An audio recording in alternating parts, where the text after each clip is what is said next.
Court से CBI और ED जैसी जांच एजेंसियों की कार्यशैली किस तरीके से कोर्ट में लगातार घेरों में रही है, उसका आज एक बड़ा परिणाम दिखाई पड़ा है जब सीबीआई ने दिल्ली शराब घोटाले में सीबीआई की विशेष अदालत ने अरविंद केजरीवाल, मनीष सिसोदिया समेत सभी 23 अभियुक्तों को बरी कर दिया और बताया कि सीबीआई के आरोपों में कोई दम नहीं है। पूरी तरीके से खारिज कर दिया और ये कहा कि इसमें किसी तरह का कोई मामला नहीं बनता है। जो आरोप लगाए हैं वो आरोप बिल्कुल बेबुनियाद है, उनमें कोई उसका ग्राउंड ही नहीं है। पूरी डिटेल क्या कुछ है इस पर हम लोग बात करेंगे, लेकिन एनडीए को, भारतीय जनता पार्टी को एक बड़ा झटका लगा है दक्षिण भारत में। दक्षिण में अपनी पैठ बढ़ाने की वो दूसरी पार्टियों की मदद से वहाँ पर जिस तरीके से घुसने की कोशिश कर रही है, उसकी कोशिश में ज़बरदस्त एक झटका लगा है जब एआईडीएमके के नेता और तमिलनाडु के पूर्व मुख्यमंत्री पनीर सेल्वम शामिल हो गए डीएमके में, यानी सत्तारूढ़ पार्टी में, डीएमके में। और वहाँ इससे निश्चित तौर पर बीजेपी की कोशिशों को एक बहुत बड़ा झटका है, क्योंकि एआईएडीएमके एनडीए का हिस्सा रही है और पनीर सेल्वम भी भारतीय जनता पार्टी के बड़े करीबी समझे जाते रहे हैं। क्या होगा और किस तरीके से इस पर प्रतिक्रियाएं आ रही हैं, इस पर हम लोग बात करेंगे। लेकिन बात करते हैं पहले दिल्ली की राउज एवेन्यू कोर्ट की, जो सीबीआई की विशेष अदालत, जिसमें दिल्ली में शराब नीति को लेकर उस समय के मुख्यमंत्री दिल्ली के यानी अरविंद केजरीवाल और डिप्टी सीएम मनीष सिसोदिया पर जो आरोप लगे थे वो कोर्ट में पूरी तरीके से धराशायी हो गए। क्या कुछ कहा है वकील ने, केजरीवाल के वकील ने इस केस के खारिज होने के बाद, उनको सुन लेते हैं। उसके बाद देखते हैं कि अरविंद केजरीवाल की क्या प्रतिक्रिया रही इस फैसले पर।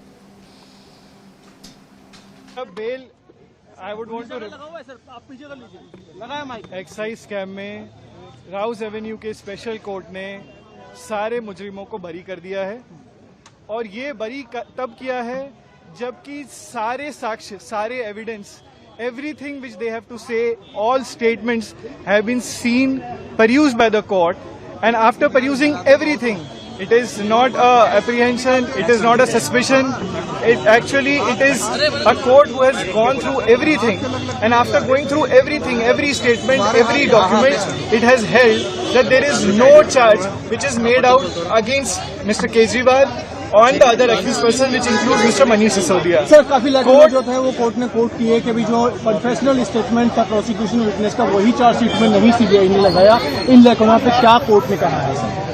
I would not go to everything, but court ने एक रिमार्क किया है कि court during the proceedings in charge had asked for the confessional statement which was made in 3064. The investigating officer perhaps had stated that it is not with him. The court has noted that in the sealed cover it is very much there. It was a copy which was given to him, and that statement was never produced in the charge sheet. And in fact, there were various statements which are taken even after the confessional statement, which the court had said that you can't do it once there is a full disclosure made in the confessional statement, which is not produced in the charge sheet. How can you take other statements? Apart from that, the court has very emphatically stated that the rule of law has. तो ये वकील विवेक जैन है, कह रहे हैं कि excise scam में Rouse Avenue के स्पेशल कोर्ट ने सभी मुजरिमों को बरी कर दिया है। उन्होंने बरी तब किया है जब सभी साक्ष्य और सभी स्टेटमेंट कोर्ट द्वारा देखे गए थे। उन्होंने माना, यानी कोर्ट ने माना कि अरविंद केजरीवाल और मनीष सिसोदिया के खिलाफ कोई आरोप नहीं है। सीबीआई का आरोप था कि जो पॉलिसी बनाई गई थी उसमें पूरी तरह से हेरफेर किया गया था, उसमें नकली डॉक्यूमेंट्स जोड़े गए थे, लेकिन कोर्ट ने कहा कि ये सब फर्जी है, गलत है। यानी सीबीआई को पूरी तरीके से जो आरोप लगाए थे उसको खारिज कर दिया। बड़ा झटका है। 23 अभियुक्त इसमें कुल मिलाकर बनाए गए थे, जिनमें मुख्यमंत्री अरविंद केजरीवाल और मनीष सिसोदिया भी। आपको याद होगा कि दिल्ली चुनाव से पहले मनीष सिसोदिया तो पहले ही गिरफ्तार हुए थे। दिल्ली चुनाव से पहले अरविंद केजरीवाल को भी गिरफ्तार किया गया था लंबे समय तक, माफ कीजिएगा, लोकसभा चुनाव के पहले, और लंबे समय तक वो रहे, जेल में रहे, और मनीष सिसोदिया भी रहे। तो ये सीबीआई और ईडी की कार्यशैली को लेकर सवाल उठते ही रहे हैं। कोर्ट में कई बार इन दोनों ही जो ये संस्थाएं हैं, चाहे वो सीबीआई हो, ईडी हो, इनकम टैक्स हो, इनको कोर्ट से कई बार झटका मिला है, लेकिन ये तो बहुत बड़ा झटका है और सीधे सीधे पूरा केस ही खारिज कर दिया। अमलेंदु जी। बिल्कुल समीर जी, और इसी सीबीआई के केस के आधार पर ईडी ने केस किया हुआ है। तो उसका खारिज ही होना है। हाँ, वो खारिज ही होना है इसको लेकर। और यही जो थी दलील ईडी जो थी अपने उसमें देती थी कि साहब सीबीआई ने भी केस दाखिल किया हुआ 100 करोड़ का बताया जा रहा था। लेकिन समीर जी चलिए ठीक है, जो खारिज हुआ मुझे लगता है कि अरविंद केजरीवाल को इनाम मिला है इंडिया गठबंधन से अलग होने का। हाँ, वो सोशल मीडिया पे इस फैसले के बाद ही चर्चा होने लगी थी कि भाई सीबीआई ने केस खारिज हुआ, उसकी बदनामी हुई, इतनी बड़ी संस्था की बदनामी हो रही है वो अलग बात है, लेकिन उसका जो मकसद था, जो उसको करना था, उसमें तो कामयाब रही। उसमें वो कामयाब रही। और ये कहा भी था अरविंद केजरीवाल ने लोकसभा चुनाव से पहले, उनका इंटरव्यू हमारे editor in chief Rajiv Ranjan ji ने लिया था, और उसमें कहा भी था कि उनके ऊपर दबाव है कि वो इंडिया गठबंधन छोड़ के मतलब इंडिया गठबंधन छोड़ दें, ये दबाव था। तो वो केजरीवाल ने इस बात को स्वीकार किया। तो इसका मतलब ये है कि ये दबाव बनाया जा रहा था इस केस के जरिए कि भाई आप इंडिया गठबंधन छोड़ दीजिए और तो आपके केस जो है ये खत्म कर दिए जाएंगे। तो ये साफ तौर पर देखने में समीर जी आया है। अब ये चर्चा खूब चल रही है कि इंडिया गठबंधन छोड़ने का इनाम जो है वो अब अरविंद केजरीवाल को मिल गया है। जी बिल्कुल, अब जो कुछ भी है उस पर प्रतिक्रियाएं निश्चित तौर पर आएंगी, लेकिन बहुत कुछ सोशल मीडिया पर प्रतिक्रियाएं आनी शुरू हो गई हैं। बहरहाल अरविंद केजरीवाल क्या कह रहे हैं, बड़े भावुक हो गए, रोने लगे जब ये इस फैसले के बाद मीडिया ने उससे बातचीत की। एक बार सुनते हैं क्या कह रहे हैं। पिछले कुछ सालों से भारतीय जनता पार्टी जिस तरह से शराब घोटाला कर रही थी और हमारे ऊपर आरोप लगा रही थी, आज कोर्ट ने सारे आरोप खारिज कर दिए और जितने भी एक्यूज्ड थे सबको डिस्चार्ज कर दिया। हम हमेशा कहते थे सत्य की जीत होती है, हमें भारतीय न्याय प्रणाली पे भरोसा है। मुंह पे जा रहा है सर के माइक नीचे। मैं जज साहब का बहुत बहुत शुक्रिया अदा करता हूं जिन्होंने हमारे साथ न्याय किया, सत्य की जीत हुई। मैं हमेशा कहता था कि भगवान हमारे साथ है। मोदी जी ने और अमित शाह जी ने मिलके आजाद भारत का सबसे बड़ा राजनीतिक षड्यंत्र रचा। आम आदमी पार्टी को खत्म करने के लिए आम आदमी पार्टी के सबसे बड़े 5 नेताओं को जेल में डाल दिया गया। यहां तक कि सिटिंग चीफ मिनिस्टर, जो आज तक भारत के इतिहास में कभी नहीं हुआ, सिटिंग चीफ मिनिस्टर को उसके घर से घसीटकर जेल में डाला गया और 6 महीने तक जेल में रखा गया। हमारे उप मुख्यमंत्री मनीष सिसोदिया जी, उनको लगभग 2 साल तक जेल में रखा गया। पूरा का पूरा फर्जी केस था। हमारे ऊपर कीचड़ फेंका गया। 24 घंटे टीवी चैनलों के ऊपर डिबेट चलते थे, खबरें दिखाई जाती थी केजरीवाल भ्रष्ट है, केजरीवाल भ्रष्ट है।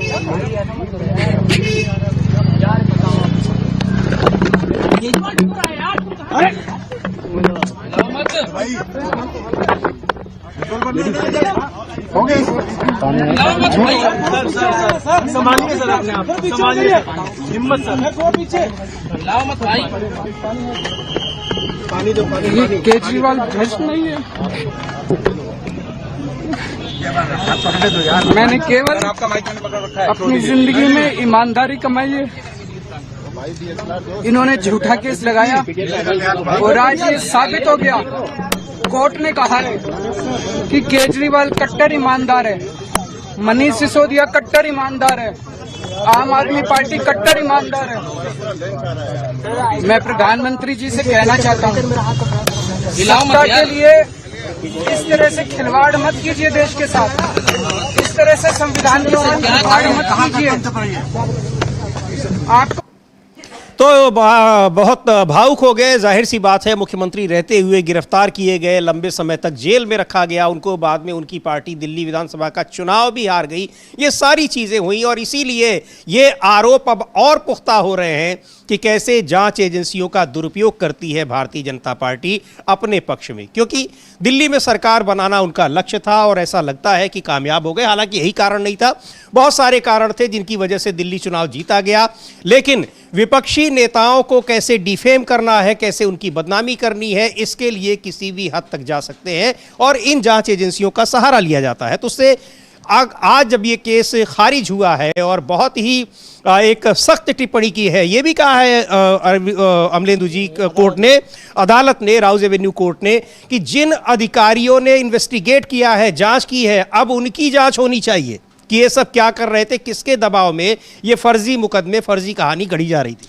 बिल्कुल समीर जी, ये जो आदेश है कोर्ट का, ये आदेश में है तो इसका मतलब जांच होगी। हालांकि खबर ये आ रही है कि सीबीआई जो है हाई कोर्ट में इसकी अपील करेगी। अब अपील कुछ भी आप करते रहिए, लेकिन जो बेस है जहां से आपका, वो बेस खराब हो गया और ये साफ समझ में आ गया कि इसके पीछे मकसद जो था वो पॉलिटिकल बॉसेस को खुश करना था। और अभिषेक मनु सिंह भी जब अदालत में, शीर्ष अदालत में तर्क दे रहे थे, वहां भी तब भी उन्होंने यही बातें सब कही थी, लेकिन हाईकोर्ट ने खारिज कर दिया था समीर जी, नहीं सुना था। हाईकोर्ट की अपनी दलीलें थी, तो हाईकोर्ट अब क्या करता है वो देखा जाएगा। लेकिन सुप्रीम कोर्ट में अगर तक ये मामला पहुंचेगा तो फिर वहां सीबीआई को मुंह की खानी पड़ेगी। लेकिन अगर राउज एवेन्यू कोर्ट ने कहा है कि इसकी जांच होनी चाहिए और इसकी अगर जांच होती है तो ये अब कान खड़े हो जाएंगे एजेंसीज के कि भाई आप अपने पॉलिटिकल बॉसेस के इशारे पर अगर इस तरीके के राजनीतिक प्रतिद्वंदियों को फंसाने का काम करेंगे तो आपके खिलाफ भी कार्रवाइयां हो सकती हैं। और मुझे लगता है समीर जी कि भारतीय जनता पार्टी ने एक अपने पैरों पर बड़ी कुल्हाड़ी मार ली है। अभी तक उसका जो दबाव न्यायपालिका के ऊपर था और न्यायपालिका जो एक के ऊपर जो डर देखा जा रहा था, जो जनता की समझ आ रही थी कि न्यायपालिका डरी हुई है सरकार से, वो इसलिए समझाता था कि सीजीआई को जिस तरीके से लक्षित करके कहा गया जस्टिस संजीव खन्ना को कि गृह युद्ध भड़का रहे हैं तो इसके लिए जिम्मेदार हैं, दूसरे सीजीआई पर चप्पल फेंकी गई। तो जब सीजीआई के ऊपर इस तरीके के आरोप लगे और अदालतों के अंदर चप्पल फेंकी जाने लगे तो जाहिर सी बात है कि निचली अदालतें भी खौफ में आ जाएंगी। लेकिन जिस तरीके से भारतीय जनता पार्टी की सरकार ने एनसीईआरटी के जरिए हमला किया न्यायपालिका के ऊपर, तो अब न्यायपालिका को भी ये समझ में आने लगा कि अरे ये तो हमारे अस्तित्व पर ही हमला कर रहे हैं। समीर जी, पूरी लोकतांत्रिक व्यवस्था अगर टिकी हुई है तो आम आदमी की आखिरी आस जो है वो न्यायपालिका से है कि भाई सरकार जुल्म करेगी तो हम न्यायपालिका से जाकर न्याय ले सकते हैं। वो एक अलग मसला है कि कितने लोग सुप्रीम कोर्ट तक पहुंच सकते हैं, लेकिन फिर भी ये आशा रहती है कि हम सुप्रीम कोर्ट पहुंचेंगे तो हमको न्याय मिलेगा। लेकिन यही आम आदमी की जो आस थी वो खत्म की जा रही थी। तो अब न्यायपालिका से भी इस तरीके के फैसले अब आने लगेंगे तो सरकार को पीछे हटना पड़ेगा। वैसे भी अल्पमत की सरकार है, कब तक है कब तक नहीं कहा नहीं आ सकता, लेकिन अब ये एक चाबुक जो है सरकार के ऊपर चलना वो शुरू हुआ है। बिल्कुल। अमलेंदु जी, जो आपने सुप्रीम कोर्ट के जजेस के खिलाफ आपने बात की, तो ये एक तरीके से टेस्टिंग फेज था और उसमें मनबड़ होती गई सरकार और आखिरकार एनसीईआरटी के किताब में सीधे सीधे न्यायपालिका में भ्रष्टाचार का पाठ पढ़ाना शुरू कर दिया गया बच्चों को। लेकिन यही कदम ऐसा लगता है कि उस पर भारी पड़ गया और आज के इस फैसले में भी उस कहीं न कहीं उसका एक प्रभाव दिखाई पड़ रहा है अदालतों में भी। लेकिन ये पहले ही लग रहा था, जैसा कहा जा रहा था कि इसमें बहुत ज़्यादा मजबूत तर्क नहीं है इन आरोपों में जो सीबीआई ने लगाए हुए हैं। केवल यही एक केस नहीं, सीबीआई ने जितने भी राजनीतिक दलों के नेताओं पर, वो कोई भी हों, उनके खिलाफ ईडी या सीबीआई ने लगाए हैं, उनमें कहीं कोई दम नहीं दिखता है सिवाय इसके कि उनके खिलाफ उनको कैसे परेशान किया जाना है। सतपाल मलिक जब सरकार के खिलाफ हो गए तो कैसे उनके पीछे सीबीआई लगा दी गई, ईडी लगा दी गई, अब कुछ भी नहीं मिला। अब जो दूसरे हैं उनके खिलाफ भी सीबीआई न लग जाए, जो अब उन्होंने मुंह खोलना शुरू कर दिया, मुंह खोलना शुरू कर दिया, वो सतपाल मलिक के रास्ते में जा रहे हैं। जगदीप धनखड़ साहब, उनकी भी हम लोग चर्चा करेंगे, बाद में चर्चा करेंगे। उन्होंने अब धीरे धीरे वो बताने लगे कि इस्तीफा उन्होंने क्यों दिया। लेकिन ये बहुत बड़ा फैसला है, बहुत महत्वपूर्ण फैसला है और ये भी है कि इससे सबसे बड़ी बात ये है कि ये जो तमाम जांच एजेंसियां हैं, यानी सरकार की मशीनरी में काम करने वाले तमाम अफसर हैं, कर्मचारी हैं, उनके ऊपर भी अब थोड़ा उनको भी इस चिंतन मनन करना पड़ेगा कि अपने आकाओं के कहने पर गलत को सही और सही को गलत कम से कम नहीं बताएं, उसका कम प्रतिरोध तो कर सकते हैं, जो गलत है वो करने से मना करें। उनको सही काम करने के लिए नियुक्त किया जाता है, सरकार पैसा देती है, सरकार अपने घर से पैसा नहीं देती है, टैक्स पेयर्स का पैसा देती है। तो बहुत सारा एक इसका आगे चलकर कुछ परिणाम दिखाई पड़ सकता है। अभी तमाम और भी केसेस सामने आएंगे जिसमें जो अदालतों में लंबित हैं, लेकिन ये एक बहुत बड़ा और महत्वपूर्ण फैसला है।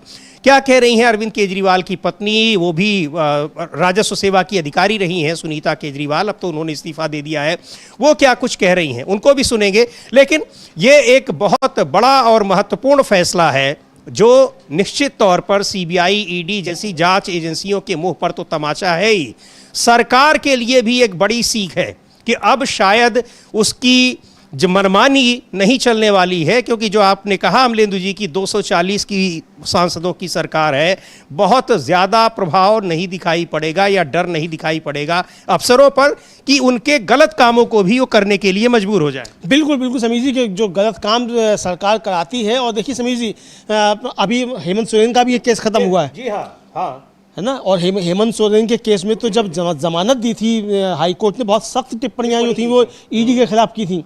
सुप्रीम कोर्ट खुद टिप्पणी कर चुका है ईडी के खिलाफ और सीबीआई के खिलाफ। ईडी के एक मामले में तो जो था वो तगड़ी फटकार लगाई थी जस्टिस गवाई, उसमें सीबीआई ने कहा था कि आप राजनीतिक लड़ाई जनता के बीच जाकर लड़िए, अदालतों में क्यों आते हैं राजनीतिक लड़ाई के लिए, और आप मोहरा बने हुए हैं सरकार के। ये सख्त टिप्पणी जो थी अदालतों की तब से आई थी। तो अब समीर जी, ये जो सरकार का तोता कहा गया था, तो ये तोता जो है इसकी गर्दन अब अमेटने का समय अदालतों की तरफ से भी आना शुरू हो गया है। बेनकाब सरकार जो है वो पूरी तरीके से होने लगी है, ये एजेंसियां बेनकाब होने लगी हैं। बिल्कुल, सुन लेते हैं क्या कह रही हैं सुनीता केजरीवाल, अरविंद केजरीवाल की पत्नी है। इस फैसले के बाद उनकी क्या प्रतिक्रिया है? सबसे पहले मैं ईश्वर का धन्यवाद देना चाहूंगी। इस दुनिया में चाहे कोई कितना भी शक्तिवान हो जाए, लेकिन ईश्वर की शक्ति के ऊपर नहीं हो सकता। मैं जज साहब का भी धन्यवाद देना चाहूंगी जिन्होंने इतनी हिम्मत दिखाई। अरविंद जी ने पूरा जीवन ईमानदारी से जिया है और उनका एक ही ध्येय है कि ये देश खूब तरक्की करे, लेकिन इन लोगों ने अपने सत्ता के लालच में पिछले इतने सालों से हमारे ऊपर झूठी एलिगेशंस लगाई, हमारे को तड़पाया, हमारे को, अरविंद जी को, उनके साथियों को जेल में भेजा, बहुत कष्ट दिया, लेकिन मुझे विश्वास था कि ईश्वर हमारा साथ देंगे, सच की जीत होगी। मैं अपने उन साथियों का भी धन्यवाद देना चाहूंगी जो इस समय में हमारे साथ रहे। सबका बहुत बहुत धन्यवाद, शुक्रिया। सुनीता जी, आरोप ये लगा था कि भ्रष्टाचार का मामला है और पूरा चुनाव उसी मुद्दे पर लड़ा गया था और सिटिंग मुख्यमंत्री थे जब उनको जेल भेजा गया। आप लोग ये न्याय दीजिए, बताइए कि किसका भ्रष्टाचार था, सत्ता के लालच का भ्रष्टाचार था या इस सबके बीच में एक और देखिए, तो ये कि वहाँ उनकी पत्नी है सुनीता केजरीवाल कह रही कि हमको पता था और किस तरीके से इसके पीछे राजनीतिक मकसद था, राजनीतिक दुर्भावना के मकसद से ये केस लागू किया गया था। बहरहाल कहा है सीबीआई ने कि उसको अभी हाई कोर्ट में चुनौती देगा, लेकिन सीबीआई की विशेष अदालत ने इसको जिस तरीके से जिन टिप्पणियों के साथ खारिज किया है और यह भी कहा है कि जिन लोगों ने इसकी जांच की है, जिन अफसरों ने, उनकी भी जांच कराई जाए। इससे ये साफ साबित होता है कि अदालत को पूरी तरीके से फर्जी केस ये महसूस हुआ, पता लगा। अमलेंदु जी, बिल्कुल, अदालत को पूरा केस जो है फर्जी महसूस हुआ, ये साफ तौर पर समीर जी समझा जा सकता है। और ये जो अदालत ने ये जो सिफारिश की है कि भाई जिन अधिकारियों ने इसकी जांच की है उनके खिलाफ विभागीय जांच की जाए, ये सिफारिश की अपने आदेश में, तो समीर जी ये समझा जा सकता है कि बहुत ही फर्जी केस जो है ये अदालत को समझ में आया। और अरविंद केजरीवाल कह रहे हैं कि अदालत ने कहा कि केजरीवाल और मनोज सिसोदिया कच्चा ईमानदार हैं। अब अदालत ने ये कहा ना कहा कच्चा ईमानदार है, लेकिन ये शब्द तो राजनीतिक शब्द हैं, केजरीवाल के अपने शब्द हैं। लेकिन अदालत ने ये जो पाया है कि भाई इनके खिलाफ विभागीय जांच की सिफारिश की है, ये बहुत बड़ा संकेत है समीर जी कि अब इन अधिकारियों को, इन एजेंसियों को सतर्क हो जाना चाहिए। समीर जी, एक जो एक्स सीबीआई चीफ हैं जो मोदी जी के बड़े नजदीकी समझे जाते थे, वो आजकल बहुत फायर है सरकार के ऊपर। नागेश्वर राव साहब अभी जाके वो शंकराचार्य से भी मिले थे, वो भी चर्चा करेंगे हम लोग शंकराचार्य की भी। तो ये बहुत सारी चीजें सामने आने लगी हैं। तो सतर्क हो जाना चाहिए अधिकारियों को कि ये अल्पमत की सरकार आपसे जिस तरीके से काम ले रही है, कल को सरकार बदलेगी तो आपके ऊपर मुसीबतें आ सकती हैं। सरकार के टूल मत बनिए, आपने संविधान की शपथ ली है, संविधान के अनुसार काम कीजिए। सीधी सीधी बात यह है, सरकार आज है कल चली जाएगी। मोदी जी आज प्रधानमंत्री हैं, कल नहीं रहेंगे, लेकिन जब दूसरा कोई आएगा तो आपके ऊपर संकट खड़ा हो सकता है। राहुल गांधी पहले कह चुके हैं कि कहा उन्होंने था इनके संदर्भ में, चुनाव आयुक्तों के संदर्भ में, कि आप कहीं भी होंगे आपको हम खींच कर लाएंगे। तो लेकिन ये बात इन अधिकारियों पर भी लागू होती है, तो बहुत संभल कर काम करिए। राजनीतिक बॉसेस के टूल मत बनिए, संविधान के अनुसार काम करिए। सुप्रीम कोर्ट भी आपसे यही कह रहा है। जी बिल्कुल। और इस मामले में अमलेंदु जी, तेलंगाना की वहाँ पर जो नेता हैं के कविता, उनको भी इस मामले में अभियुक्त बनाया गया था। उनके वकील हैं नितेश राणा, उनको सुनते हैं वो क्या कह रहे हैं। और आपको बता दें एक बार फिर कि सीबीआई कोर्ट ने जो दिल्ली की शराब नीति से संबंधित घोटाला था, शराब घोटाला नाम से जाना जाता है, जिसमें अरविंद केजरीवाल को जेल में जाना पड़ा था, उस मामले में जितने भी अभियुक्त थे, मनीष सिसोदिया, अरविंद केजरीवाल समेत 23 अभियुक्तों को बरी कर दिया है, बहुत सख्त टिप्पणियों के साथ कि इस केस में कुछ भी नहीं था और उन अफसरों के खिलाफ जांच की सिफारिश की है, आदेश दिया है जिन्होंने इस मामले को इन्वेस्टिगेट किया कि कैसे आपने काम किया है। इस बात की जांच की जाएगी किसके दबाव में ये काम कर रहे थे। सुन लेते हैं नितेश राणा को, जो के कविता के वकील हैं। आपके जो क्लाइंट हैं अरुण रामचंद्र पिल्लई, उनको कोर्ट एंड के कविता, यस, एंड के कविता, उन दोनों को डिस्चार्ज कोर्ट ने कर दिया है। उनका स्पेसिफिक रोल बताया गया था, उसके रोल पर कोर्ट ने क्या ऑब्जर्वेशन दी है? आज सबसे पहले तो मैं बता दूं, आज दिल्ली एक्साइज केस के ऊपर फ्रेमिंग ऑफ चार्ज के ऊपर जजमेंट आना था और ऑनरेबल कोर्ट ने आज सारे ही एक्यूज को डिस्चार्ज कर दिया इस ग्राउंड पे कि सीबीआई की इन्वेस्टिगेशन ठीक नहीं है, कोई भी मटेरियल नहीं है, कोई भी कोजेंट एविडेंस नहीं है जिसपे चार्ज फ्रेम किया जा सकता है। मैंने इस केस में के कविता जी और अरुण पिल्लई को रिप्रेजेंट किया और दोनों को डिस्चार्ज कर दिया। सर, एलिगेशन सीबीआई का ये भी था कि के कविता के बिहाफ पे उनका कोई जो एसोसिएट था जो इसमें आरोपी था, वो साउथ लॉबी जो थी लिकर मैन्युफैक्चरर्स की, उसके साथ बातचीत में इन्वॉल्व थे। सर, साउथ लॉबी के वर्ड पे ही कोर्ट ने और जज साहब ने बहुत ऑब्जेक्शन किया कि ये वर्ड आया कहां से और किस तरह से ऐसे कंट्री को डिवाइड करने वाला वर्ड इस्तेमाल किया गया है। और कोई भी एविडेंस ना के कविता जी के खिलाफ और ना ही अरुण पिल्लई के खिलाफ कोर्ट सीबीआई ले आ पाई। इनफैक्ट किसी भी एक्यूज के खिलाफ एविडेंस नहीं लाए और सारे एक्यूज को डिस्चार्ज कर दिया सर, आप पीएमएलए के पुराने एक वकील रहे हैं, आपने एजेंसीज को भी रिप्रेजेंट किया है, तो आप जो मनी लॉन्ड्रिंग केस है उसका फेट क्या होगा? क्योंकि मेन केस जो है वो डिस्चार्ज हो गया। एक बार अगर प्रेडिकेट ऑफेंस खत्म हो जाता है, शेड्यूल ऑफेंस जो सीबीआई का केस है इस केस में, जब वो खत्म हो गया तो मनी लॉन्ड्रिंग का केस आगे नहीं चल सकता, क्योंकि मनी लॉन्ड्रिंग का केस पिगी राइट होता है शेड्यूल ऑफेंस पे, इसलिए मनी लॉन्ड्रिंग के भी केस ऑटोमेटिकली खत्म हो सर, जाता कोर्ट ने है। जितने सख्त और साफ लहजे में सीबीआई के केस को निराधार बता दिया है, कहा है कोई सबूत नहीं है, तो आपको क्या लगता है सीबीआई इसको चैलेंज कर पाएगी? वो उनका अधिकार क्षेत्र है कि अगर वो चैलेंज करना चाहे, बट ऑनरेबल कोर्ट ने सिरे से केस को नकार दिया और कोई भी एविडेंस नहीं है जिस एविडेंस पे केस आगे चलाया जा सकता है और सारे एक्यूज को डिस्चार्ज कर दिया। तो कह रहे सिरे से नकार दिया। और बड़ी महत्वपूर्ण बात इन्होंने कही अमलेंदु जी, इस मामले में एक बहुत शब्द बड़ा पॉपुलर हुआ था कि साउथ लॉबी, उसी का ये जिक्र कर रहे हैं एक तरीके से। अब कह रहे हैं नितेश राणा कि उनको पूरे दक्षिण भारत के लोगों को, व्यापारियों को एक तरीके से बदनाम करने की कोशिश की सीबीआई ने। और इस मामले में ईडी ने भी मामला केस दर्ज कर रखा है, लेकिन वो कह रहे हैं कि ये तो अब अपने आप खारिज हो जाएगा क्योंकि ईडी का पूरा केस ही सीबीआई के केस के आधार पर। समझिए, ये बात मैंने भी कही थी कि भाई ईडी ने जो केस दायर किया वो सीबीआई के केस के आधार पर किया और उसी आधार पर वो तो अपने आप ही खारिज हो जाएगा और जांच वहां भी होगी। जो सिफारिश की है वो ये केस भी यहीं आएगा राउज रेवेन्यू कोर्ट में, यहाँ भी ये आएगा, तो जांच वहाँ भी होगी, आदेश वहाँ भी आएगा। तो अब ये बचना चाहिए अधिकारियों को। इस बीच के कविता जो है उन्होंने भी शुक्रिया अदा किया है अपने समर्थकों का, हालांकि बहुत छोटी सी बाइट है वो भी हम लोग देख लेंगे बाद में। लेकिन ये साफ तौर पर समझ में आ रहा है समीर जी कि ये मामला अब आगे काफ़ी ज़्यादा बढ़ेगा और जिस तरीके से के कविता के वकील जो है नितेश राणा, वो जो कह रहे हैं कि इस केस में के कविता और पिल्लई को रिप्रेजेंट किया था उन्होंने और दोनों को बरी कर दिया गया है और कोर्ट और जज ने साउथ लॉबी शब्द के इस्तेमाल पर ऐतराज जताया। अच्छा, वो जो लॉबी जिसको बताया गया था वो तो बीजेपी एनडीए में शामिल हो गया है, सांसद है जिसके लिए इस्तेमाल किया गया था, तो इस पर उन्होंने ऐतराज जताया। और एक बार जब संबंधित अपराध हटा दिया जाता है तो मनी लॉन्ड्रिंग केस आगे नहीं बढ़ाया जा सकता, क्योंकि मनी लॉन्ड्रिंग केस तय अपराध पर ही निर्भर था, इसलिए मनी लॉन्ड्रिंग केस भी अपने आप हटा दिया गया है। ये इसमें साफ तौर पर उनके वकील का कहना है कि कविता जी बिल्कुल। तो ये इस मामले में सीबीआई कोर्ट ने, जो राउज एवेन्यू कोर्ट की सीबीआई की विशेष अदालत है, उसने इस केस को खारिज कर दिया है कि कोई दम नहीं, और बहुत ही सख्त टिप्पणियों के साथ अब जिन अधिकारियों ने जांच की थी अब उनकी जांच होगी, कोर्ट का यह आदेश है। बहुत ही महत्वपूर्ण खबर है और इसको लेकर कांग्रेस के नेता हैं संदीप दीक्षित।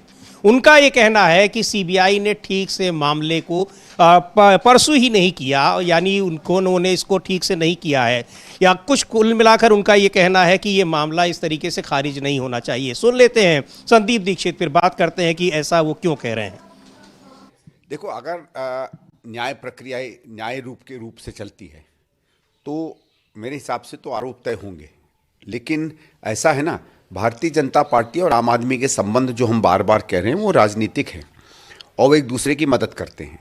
इनको, भारतीय जनता पार्टी को 1-2 साल पहले लगा कि आम आदमी पार्टी जब तक है वो दिल्ली में नहीं बन पाएंगे या कम से कम उसके ऊपर आरोप नहीं तय होते, तो पूरे जैसे कहते हैं ना घोड़े खोल दिए, सीबीआई ईडी सब लग गए और उन पे आरोप तय होने लगे।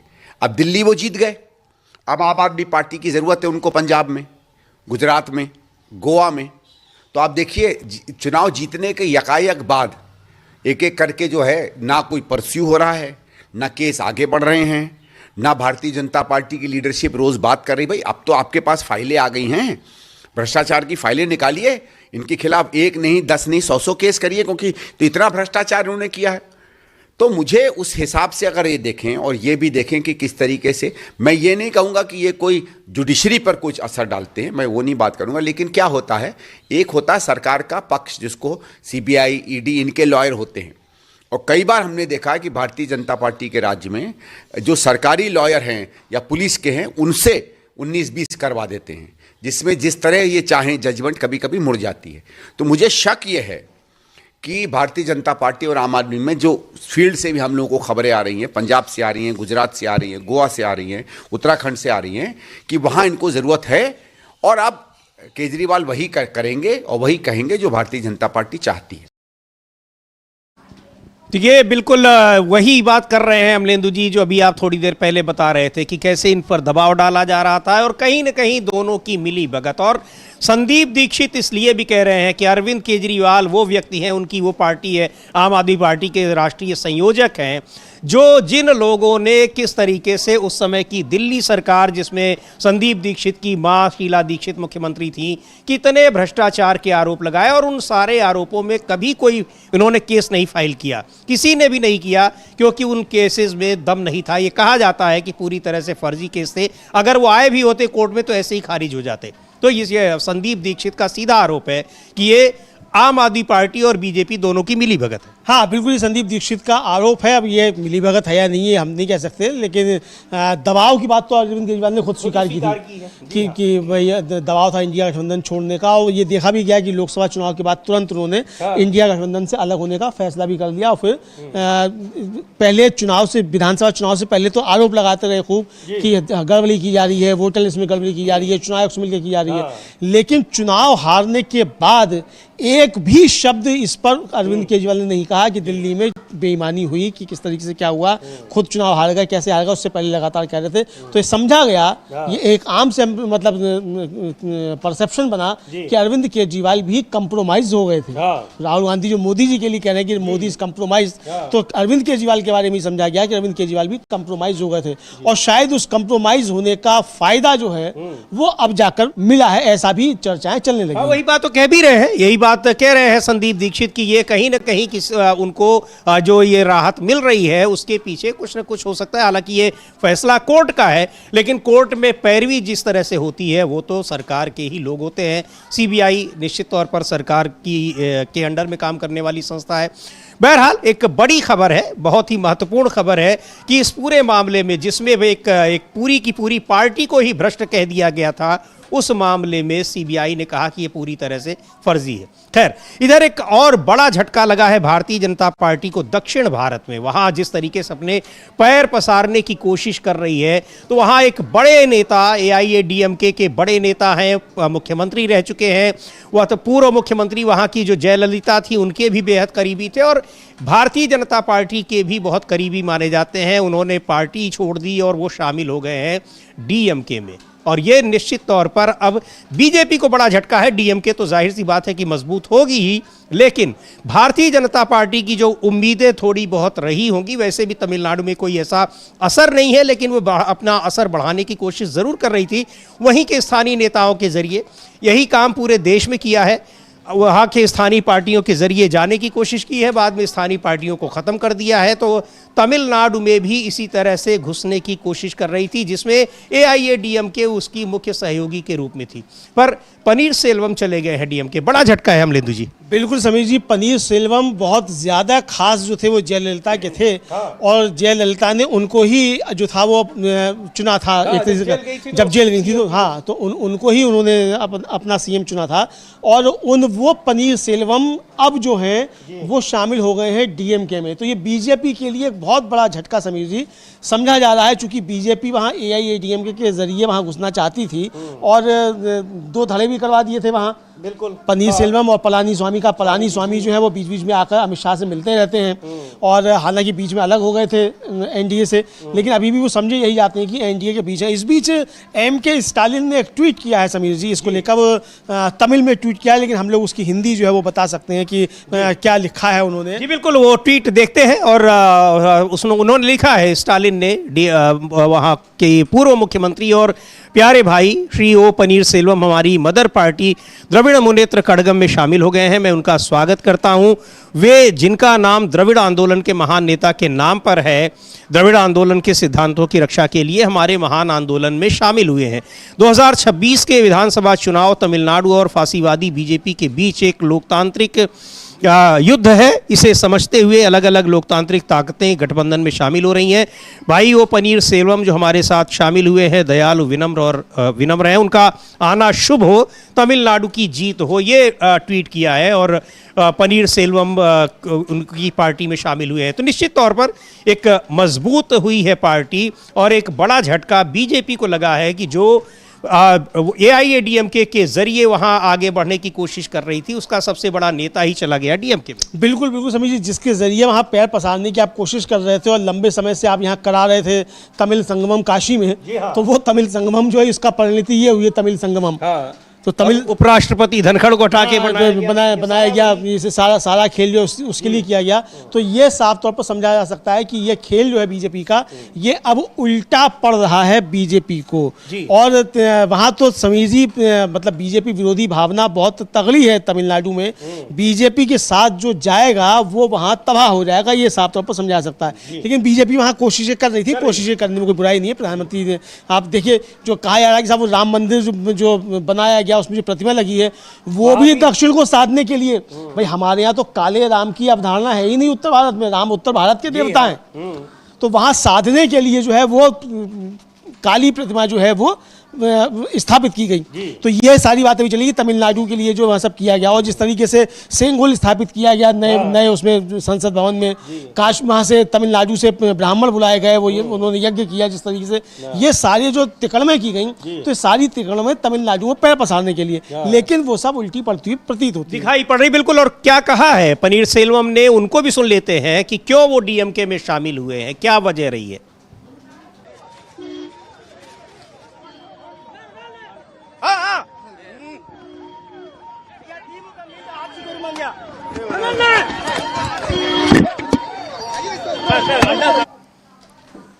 तो ये शामिल हुए हैं पनीर सेल्वम। उन्होंने कहा है कि जो डीएमके का शासन है, स्टालिन लोगों को अच्छा शासन दे रहे हैं और लोग इसे देख रहे हैं। ये हम लोग ये पक्का करना चाहते हैं कि दक्षिण से कोई भी ईपीएस यानी जो खास तौर पर एनडीए के लिए वो कह रहे हैं, पलानी स्वामी ये पक्का करना चाहते हैं कि दक्षिण से कोई भी नेता मजबूत ना हो। द्रविड़ आंदोलन द्रविड़ की नीति को बचाने के लिए डीएमके ही काम कर रही है। मैं अभी एक कैडर के तौर पर शामिल हुआ हूं, मैं पार्टी कैडर में से एक रहूंगा और पार्टी के विकास के लिए काम करूंगा, ये पनीर सेल्वम का कहना है डीएमके में शामिल होने के बाद। और उधर स्वागत किया उनका स्टालिन ने। तो ये एक बहुत मजबूती मिली है डीएमके को, सत्तारूढ़ पार्टी को।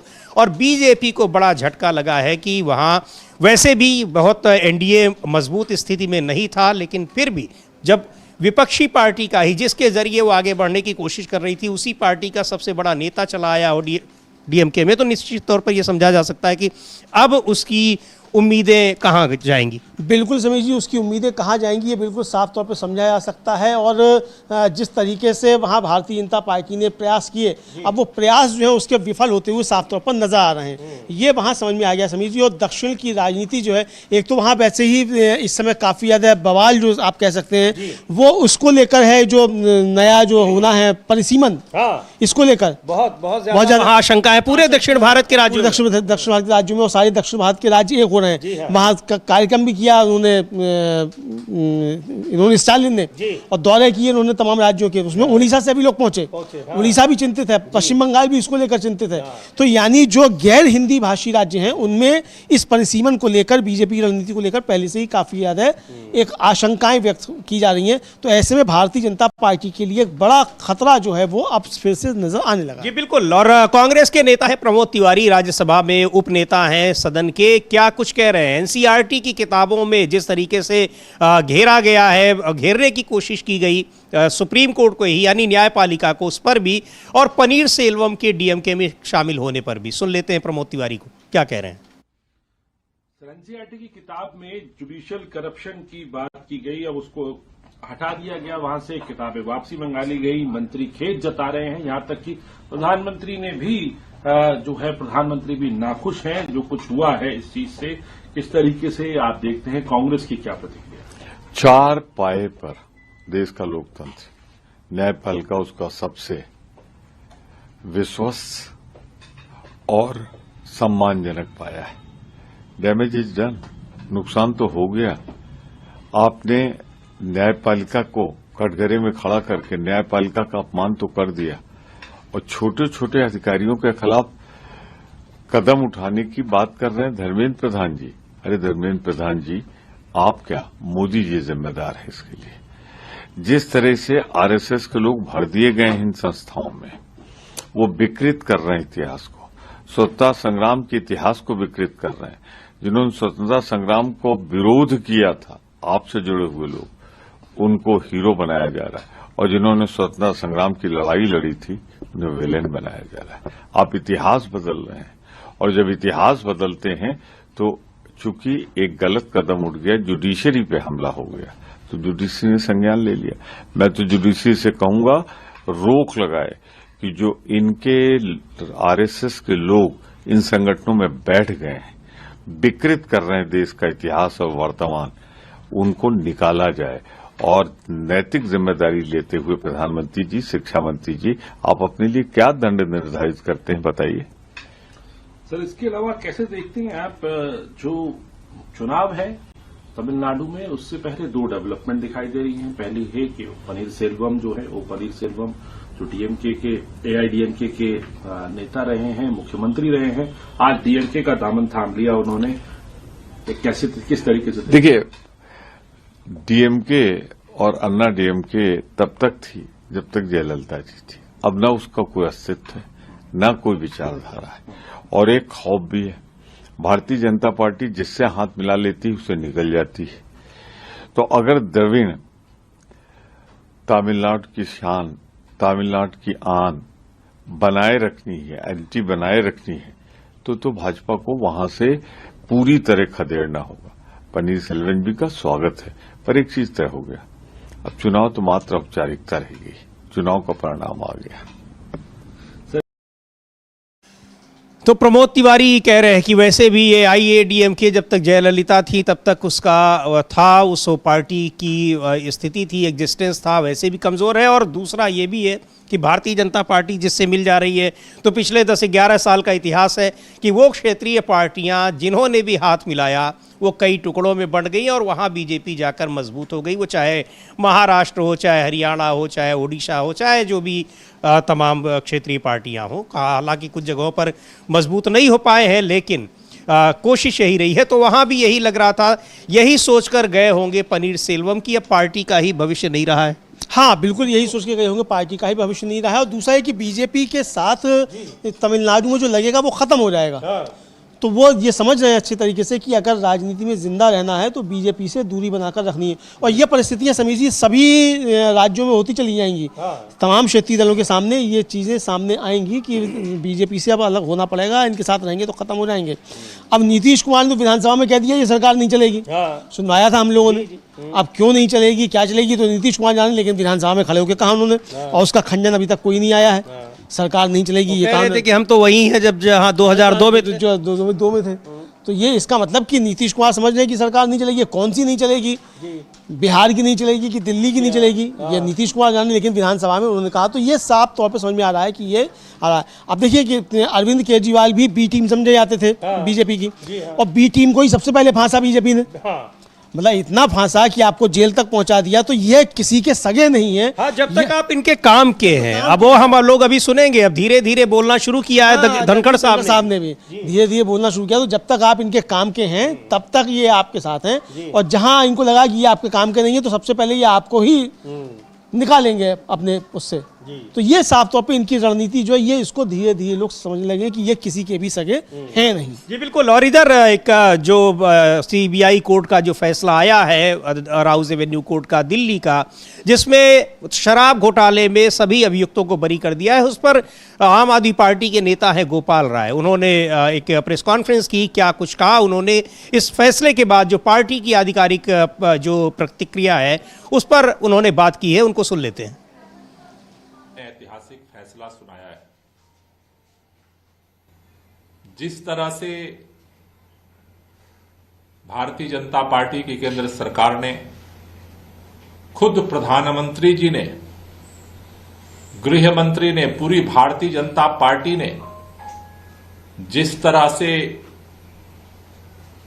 फर्जी केस लगा करके दिल्ली के चुने हुए मुख्यमंत्री को उठा करके जेल में डाला, उप मुख्यमंत्री को उठा करके जेल में डाला, हमारे सांसद को उठा करके जेल में डाला, जिस तरह से आम आदमी पार्टी के तमाम नेताओं को फर्जी केस लगा करके शराब घोटाला, शराब घोटाला, शराब घोटाला का झूठा प्रोपेगेंडा फैला करके अत्याचार और संविधान लोकतंत्र की हत्या की गई।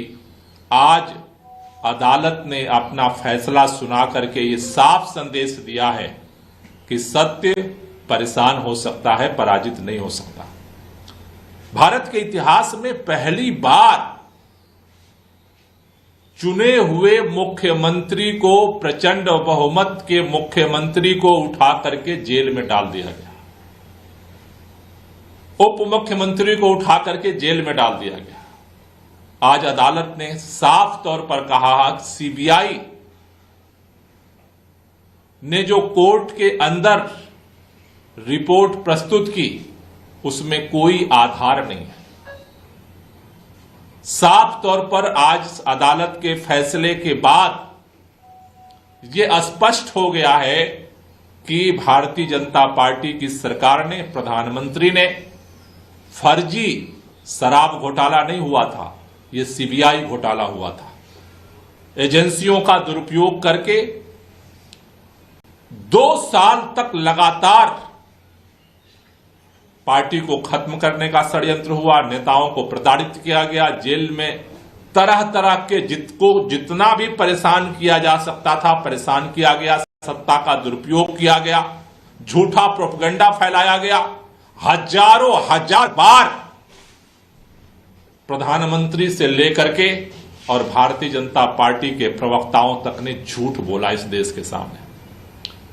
आज उन सारे षड्यंत्रों का, सारे झूठ का, सारे आरोपों का, सारे संविधान और लोकतंत्र की धज्जियां उड़ाने के षड्यंत्र का सामान्य अदालत के फैसले के बाद पर्दाफाश हुआ है।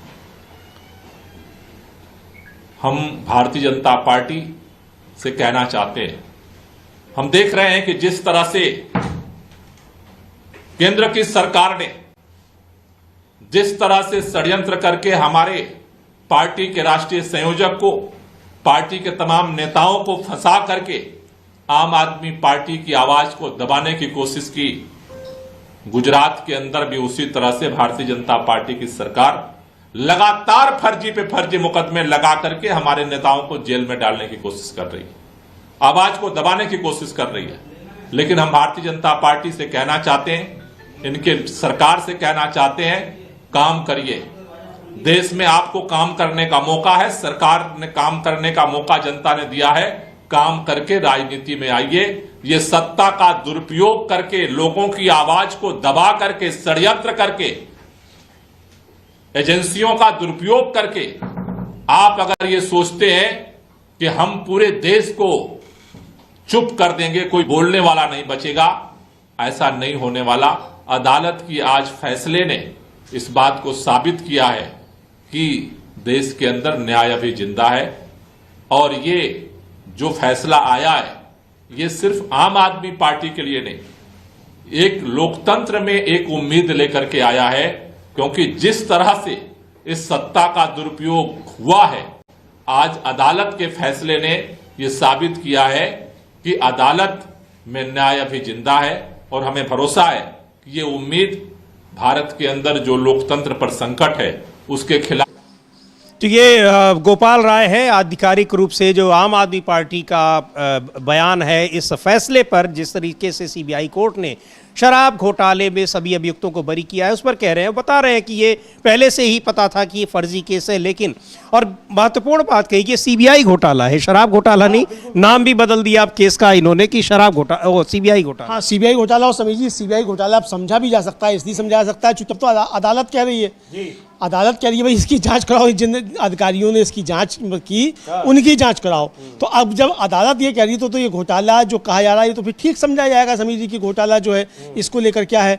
अब समीर जी इसका पंजाब की राजनीति पर क्या असर पड़ेगा ये बहुत ज्यादा महत्वपूर्ण है, चूंकि अब दिल्ली के चुनाव तो हो चुके हैं। दिल्ली की राजनीति पे तो जो पढ़ना था पड़ गया, अब पंजाब बचा है, तो पंजाब की राजनीति पे क्या असर होगा। तो अभी हम लोगों ने संदीप दीक्षित को सुना, कांग्रेस के नेता हैं, कांग्रेस के ही पंजाब के अध्यक्ष हैं अमरिंदर सिंह राजा वारिग, वो इस पर क्या कह रहे हैं वो भी सुन लिया जाए कम से कम कि पंजाब की राजनीति पे क्या असर पड़ेगा। बिल्कुल, वो सुन लेते हैं। उसके पहले उनका आतिशी जो दिल्ली की पूर्व मुख्यमंत्री हैं उनका भी ट्वीट देख लेते हैं। उन्होंने भी इस फैसले पर प्रसन्नता जाहिर की है, क्योंकि अरविंद केजरीवाल जब जेल गए थे, हालांकि काफी दिन तक तो उन्होंने जेल से ही काम किया, लेकिन बाद में आतिशी को मुख्यमंत्री बनाया गया था। और आतिशी लिख रही हैं, सत्यमेव जयते, चाहे कितने भी झूठे आरोप लगाए, चाहे कितना अत्याचार किया, लेकिन आखिरकार सच की जीत हुई।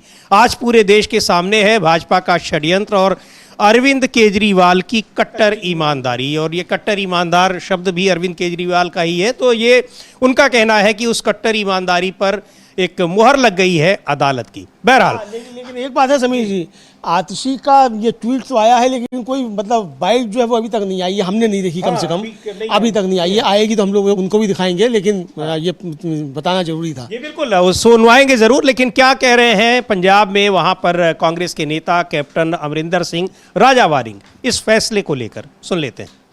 देखो भाई, बात ये है, बधाई देना चाहता हूँ केजरीवाल साहब को और सिसोदिया साहब को, लेकिन मेरे को ये समझ नहीं आया कुछ भी कि बहुत बड़े इल्जामात लगाए केंद्र सरकार ने, और